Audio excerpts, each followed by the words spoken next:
Welcome to Moms Who Lead, where each week I talk to another mom who's balancing motherhood with a leadership role at work. Across industries, locations, and backgrounds, we're all facing the same challenges and opportunities. We talk about them here to help you balance your most important job with your career. So many of us have stories to share and advice to give. Be sure to click subscribe so you don't miss a single episode. And be sure to connect with me, Diana Mitchell, on LinkedIn. Now, on to the show. I am very, very, very excited to introduce you to Jessica Morris. I mentioned Jessica last week, my former colleague at SSi and the new host of Moms Who Lead. And formally, let me just say, Jessica Morris is the Director of Learning and Development at SSi People. And Jessica, I'm so excited you're here at long last. Welcome. I'm so excited to be here. Thank you for having me, Diana. Absolutely. Now tell us, I technically know, spoiler alert, but can you talk a little bit about your role at SSi and then introduce us a little bit to who you are, tell us about your family and all that good stuff? Of course. So as Diana mentioned, a great intro there. I am the Director of Learning and Development with SSi People, and I'm helping to grow our learning and development program as we are rapidly hiring. And it's been very exciting learning about our teams and helping to grow and develop everyone. So on a personal front, I'm a mom of 2 toddler boys, and they keep me very busy. I always joke during the workday, if someone hears a scream in the background or hopefully a laugh, it's typically my kids. So, but that's about me.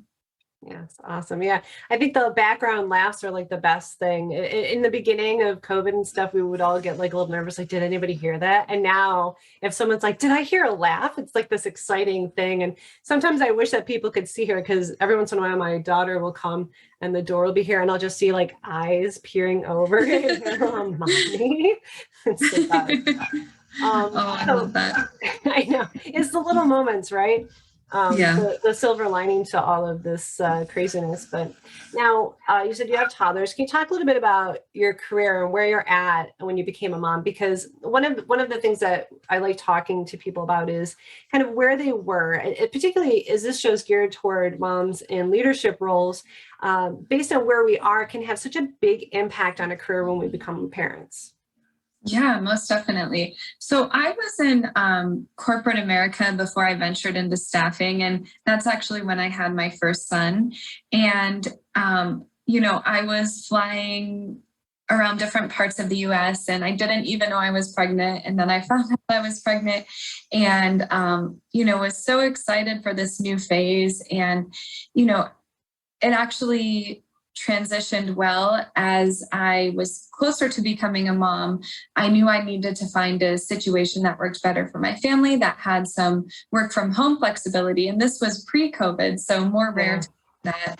And I was ready for something different in my career. And that's when I ventured over to SSi People. But, the feelings of becoming mom and working, I just remember sitting in meetings with a bunch of different leaders at various organizations and feeling nervous, like what is going on, feeling a baby kick. And it just brought a new level of excitement and helped me to grow into where I am today. So, yeah, it's funny. I think you mentioning that kind of like worlds colliding, because I feel like when it can be easy to take off the mom hat when you're working because you're just in the zone, right? And we're getting stuff done. But when you're pregnant, it is different. You could be sitting in a meeting and feel the most like amazing new flutter kick movement. And it's this weird like mashing of worlds.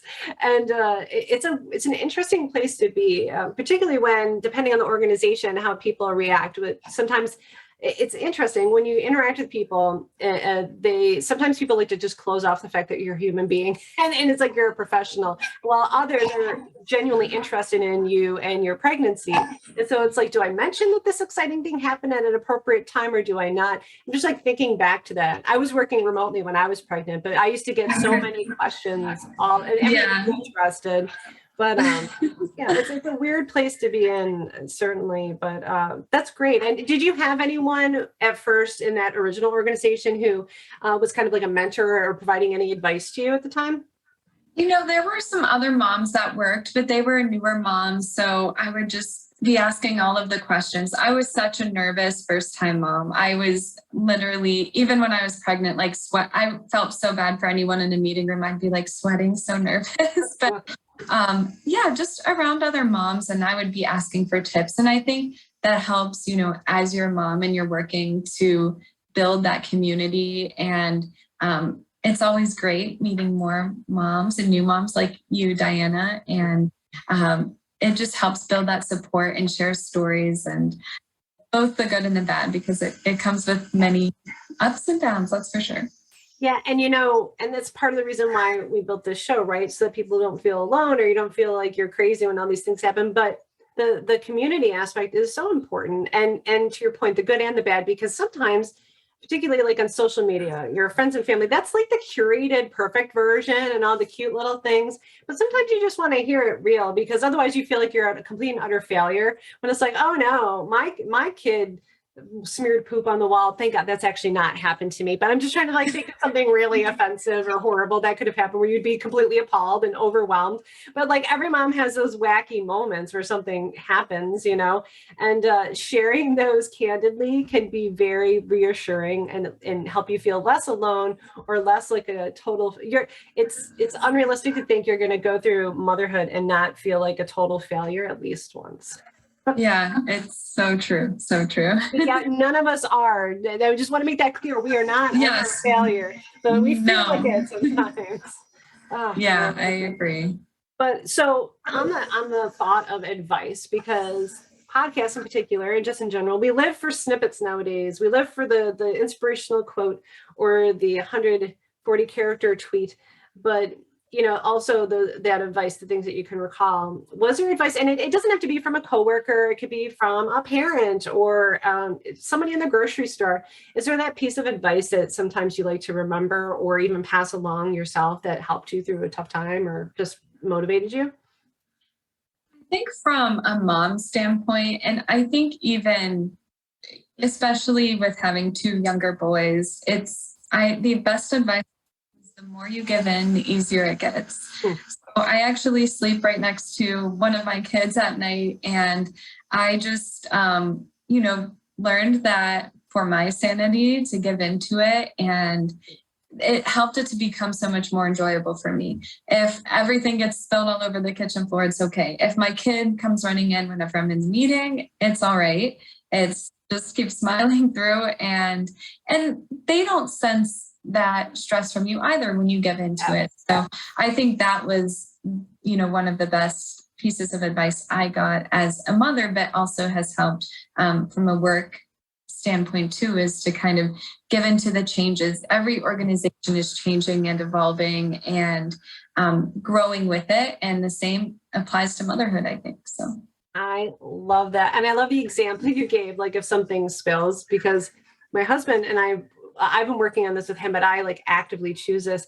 I remember one time my daughter knocked milk off and he's like, he wasn't mad. He was like, what are you doing? And I was like, oh my gosh, look at this milk all over the place. And then we started stamping in it and splashing it everywhere because it was already on the floor. Like, who cares? Yeah. Yes, it's a mess. Like, and I try to remind myself, especially because, I became a mom in my mid 30s, like late mid, is that a thing? I'm 40 now and my daughter's 3.5. So, I was a little later to the game, and I like to think, and she was a surprise. We had been trying and then we stopped. And then she came we found out we were pregnant like 2 months later. But I get to, I think of it as a privilege, like, oh my gosh, I get to have these silly little moments rather than, the milk was spilled, And when you can have that mindset shift, and it's the same thing in a professional environment, like, oh my gosh, I have to do all of this work by next week. And then, but if you flip it and you think, this is going to be such an exciting project to work on. I am so excited that I get to devote some time to this. Like, it can be profound, actually. And it's not always that simple. Not everything can be wrapped up in a neat little bow. But if you eliminate the unnecessary or excess faux stress of situations that really aren't stressful, then it better empowers you to take care of the things that do require that energy, and I really strive for that because it brings such a healthier balance to life, I think. It's true. I totally agree. That's so powerful. You literally just reminded me of that moment. And I'm like, let's take off our socks and splash in it. And so we did. And it was very silly and fun. But you know me well enough to know that if there is a silly moment, I do embrace it wholeheartedly because life's too short to not be silly. But hey. No, it's true. It's true. Now we've covered the advice. I feel like everybody should feel like they know Jessica very well, and as well as I've had the privilege of getting to know her over the last 8 or 9 months. Talk to us about Moms Who Lead. So you're taking the helm, you're eager and ready and jumping in. What are you most excited about? Now, this is your first podcast, right? It's my first podcast. So I am so excited though, because it's something I have wanted to do for a while now. And the opportunity came up and I raised my hand. I said, Diana, and so I'm so excited to, step in and help lead and to talk to some awesome moms. But what I'm most excited about is, I think it's valuable to create community around talking to other moms going through the same situation, and working from home as a mom has added a whole different dynamic, and sharing our stories and being able to laugh about those and collect advice. I'm so excited to do it. And especially with being remote, meeting new people is more difficult these days. So I think it will be an exciting chance for us all to meet some new faces and hear some new voices and build connections and build a community together. Yep.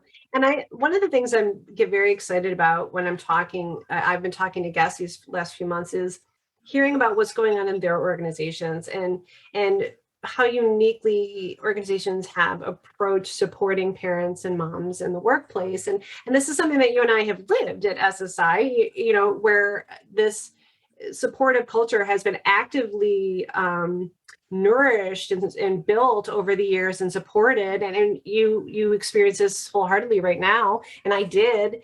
And it's important, and to learn and contrast and give other people an opportunity to talk about what's working well for them. I find that empowering and interesting, genuinely, to hear what other people are doing. And I hoped initially when we launched, and I know this for you as well, that by hearing how organizations do things well, places like SSi and places like ClearEdge and some of the other companies that I've spoken to, that it inspires other organizations to step up and get to that level too, which is going to be better for everyone. It's not just the right thing to do. I can't remember who it was, one guest who said this, but it's not just the right thing to do. It's not just feel good, warm fuzzies. It's good for business. It's good for retention. It's good for recruiting. And of course, that living in this environment all the time. And so it's really powerful and it's so much fun on top of it. So I'm so glad you're excited. I'm so excited for everyone here to go further on this journey with Jessica. And to that point, what are you hoping that people take away from these conversations? I know I just totally said that myself, didn't I? But just to talk a little bit, now I'm just going to put you on the spot more, but where are you hoping to go? I know we were just talking off camera about how you already have some ideas of some people you'd like to talk to. Would you kind of just like to tease a little bit about some of the themes that you're hoping to dig into moving forward? Yeah, definitely. So, as I mentioned, I think building community, and I loved the word you used is empower. So empowering each other as we work through working from home, or even if you're back in the office, working through that together. And, everything from empowerment, community building, we will be touching on that, how to get through the crazy day with both work and kids, or if it's one or the other, how we have made it through, or some of our guests have made it through those situations. So you're not alone in this, and I'm excited to kick this off and start diving into new episodes, learning with, some new interviewees. Yeah. And selfishly, we totally learn too. So we're not just here to teach you. We learn. It's very fun. We have our own selfish motivations, gang.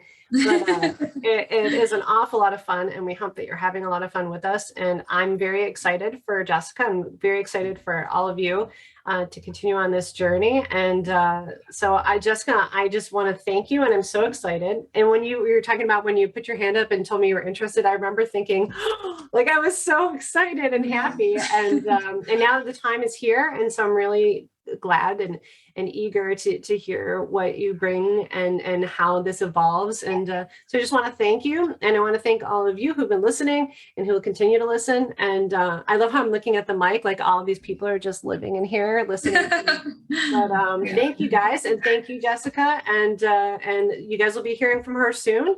And take care. And if they want to connect with you, where do they go? Yeah, so I am Jessica Morris on LinkedIn. I am even on Instagram, Get Real Mama. So you can get a real dose of mama life and explore my life if you would like. But LinkedIn is where I'm at from a professional standpoint. So feel free to reach out there. Sounds good. Awesome. All right, gang. Thank you so much. And Jessica, thank you. And you guys will be seeing you. Thanks, Diana. Talk to everyone soon. Bye.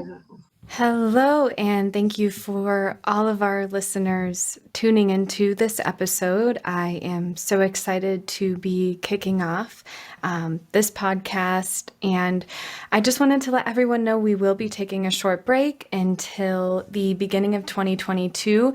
We have some really exciting things coming from new episodes, themes, and great things coming this way. So we wish you a very happy holidays here at SSi People to you and your family.